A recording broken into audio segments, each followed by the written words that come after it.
Hey guys, welcome back to another video. So, as you just saw, we are now in the cemetery. Yet another ghost story, so let's just jump on and go for it.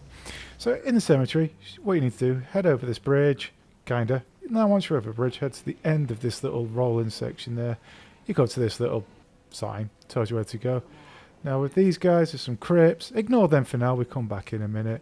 Heading round the path, up to the top, you'll see the gathering here, where we find our first little clue to the ghost story. So once we've left that with our back to it, you find these stairs, up the stairs even, and follow around to come to this weird old hospital type thing.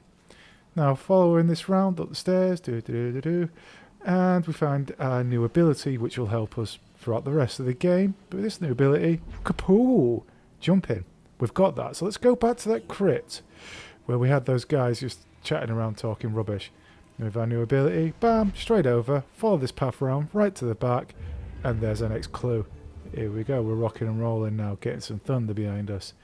Back in this cemetery place is where we first got the ability, first did that jump, so following this path around, struggling a bit, but phasing through, down those stairs, you can see just down the stairs there, heading round now in, come on camera, work with me, Jesus Christ, right, in this top right corner, right there, follow it around, find this bed, and there is our next one.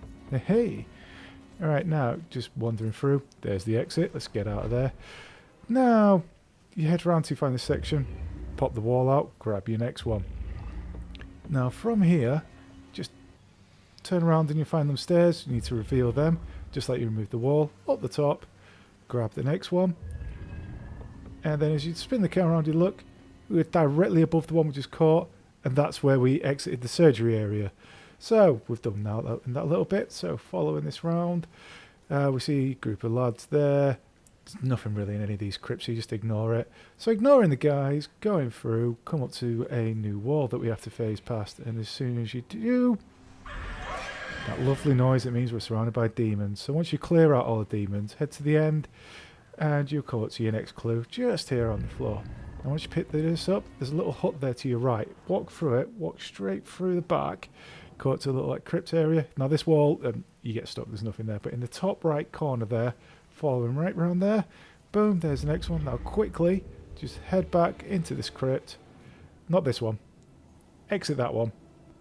Into this one. There we go. Find your next clue. Right, now, that's pretty much it. So heading back to this fence here, pick up our next one. Boom, there we go. Now just follow this path right down to the end, right down to the end. Here is our next one. Okay, and then, there you go, big tree. Head to that big tree. And at the big tree, there is our next one. Now once you solve a puzzle here, whatever, you can then remove this iron gate that was by the big tree. Hopping over, and then we find the next one. Now once you pick this up, just head round this path. You have to phase jump across that river back and forth a few times, but eventually you'll come to the end where we find our last clue. That is another ghost story done. Thank you very much. You've been awesome. Catch you next time. So let's crack this one on and hear a spooky tale. I've always been a kleptomaniac. It's not that I was lazy or anything. I was just bored. Stolen goods were always more interesting to me. I could just look at whatever it was and relive the exciting memory of the theft itself. Sometimes I was worried that I'd get caught. Other times I was riding an adrenaline rush. But it wasn't until the last thing I ever stole that I truly felt afraid. I remember it like it was yesterday, despite the years I've been trying to forget it. My friends and I snuck into a graveyard to drink a few beers like we normally did on a boring weeknight. We headed for our usual spot, an old run-down mausoleum. Only this time it was locked.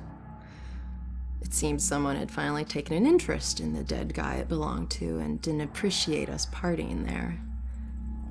So we split up and went looking for a new place. Finally, I found another mausoleum, and one of its walls had begun to crumble away, but I squeezed through. The inside looked the same, as all the others, except for one thing. Lying there on top of the central tomb was a dusty frame that contained a wreath made of elaborately braided rope. Knowing that antiques were valuable, I took it.